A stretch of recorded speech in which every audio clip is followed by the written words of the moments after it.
ജാതിക്ക പെറുക്കാനായിട്ട് വൃത്തിയാക്കിയ ഒരു ജാതിച്ചോടാണിത്. കഴിഞ്ഞ വർഷം ഇതിലും കായ്ത്തേലുണ്ടായിരുന്നു, പക്ഷേ കായമായിട്ട് പെറുക്കിയെടുക്കാൻ പറ്റിയില്ല.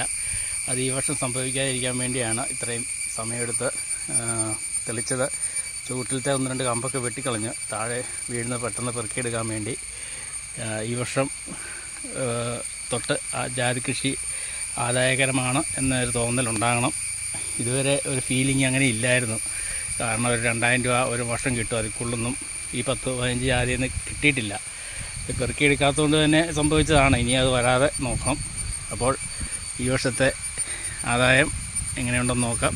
ഇത് വേനൽക്കാലത്ത് നനച്ച് കയറ്റിയതാണ്, അതുകൊണ്ടാണ് ഇത്രയും കാ പിടിച്ച് നിൽക്കുന്നത്.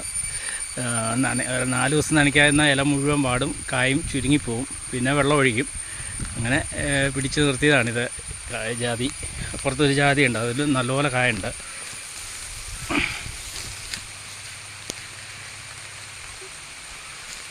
ഇതും ചൂടൊക്കെ വൃത്തിയാക്കി ഇട്ടിരിക്കുകയാണ്.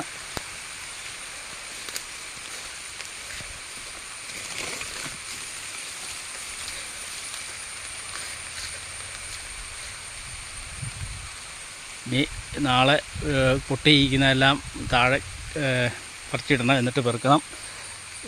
ഇത് ഉണക്കാനൊരു വഴി ഇതുവരെ കണ്ടിട്ടില്ല. അതിനും ഒരു സോഴ്സ് കണ്ടുപിടിക്കണം.